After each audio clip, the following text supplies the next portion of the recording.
An update now to the ongoing saga of tainted water in eastern Oregon. The Port of Morrow has announced it will stop spreading water with high concentrations of nitrates during the winter season beginning a year from now, so in 2025. That is a year earlier than was required. So what's changed? Let me explain. First, some background. A massive aquifer beneath the Boardman area is contaminated with nitrates.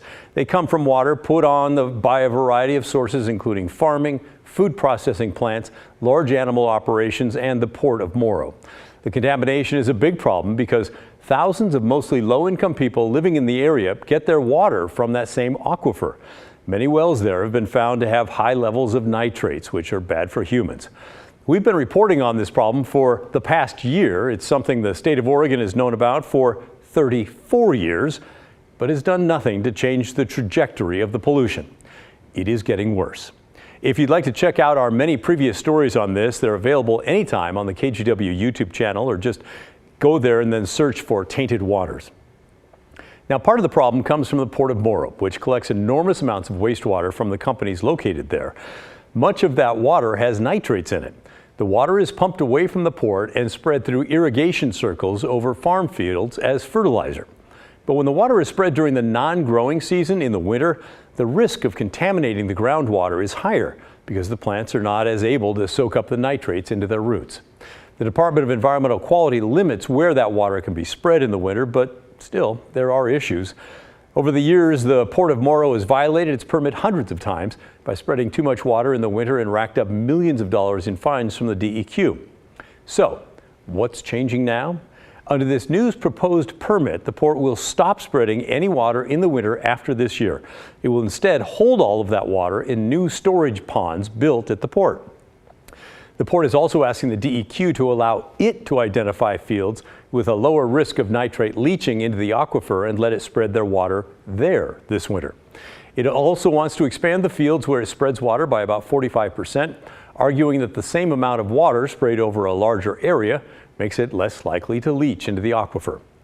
The port is asking for changes in its permit, and the DEQ has stated that it does plan to approve the plan, although it also wants to hear from you, the public, first. More about that in a moment. I asked for comments from the folks involved, and I got them. A business-friendly group which formed to help solve the problem there, called Water for Eastern Oregon, sent a statement which includes this from the executive director. Not only is groundwater protection important, but so too is the ability to keep our largest employers operational. We hope that state agencies, the port, and stakeholders in the basin can work together to find solutions that will allow the port to maintain operations and not impact local employees over the holidays. An advocacy group fighting to help people who live in the area, called Oregon Rural Action, is pleased that the non-growing season watering is going to stop early, but also worried about other parts of the plan. It's very exciting to see that the port's moving up the time frame for stopping winter dumping of wastewater. That never should have been happening in the first place, and the sooner that practice ends, the better. It's just concerning to see that packaged with what I can only describe as a poison pill in 30-pound rule, excuse me. Okay, so will you explain that then? Sure, yeah. So last winter, the port accrued around 900 violations for its wastewater spreading activities in the winter, and about a third of those were violations of what's called the 30-pound rule. Essentially, the port's required to take measurements of how much of the nitrate is getting how deep into the soil. When it gets too deep, more than 30 pounds per acre gets into the bottom of the root zone, that's a violation because it's very likely that that nitrate's going to leach. What they would like to do instead is replace that rule with one that appears to be far less protective of groundwater and is far less precise in how it measures how much nitrogen is in the field and where it is in the field. Now, as you might imagine, the port, which suggested these changes, disagrees. Its executive director wrote to say the port will use a new nitrogen index, which will help gauge how much nitrate is in any field, and that the port is the steward of the valuable water resource for reuse that provides irrigation to farmers and allows them to avoid using chemical fertilizers.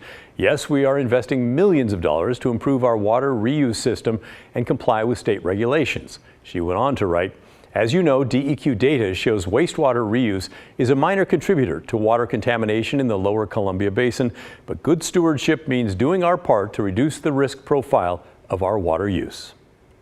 Okay, now for your role. The DEQ wants to hear from you, especially if you live out in that area.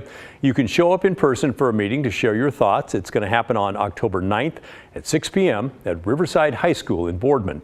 You can also join the meeting virtually, and you can mail or email your comments to the DEQ. We have all the details on how to do that connected to our web story. It's posted right now. You can find it at kgw.com.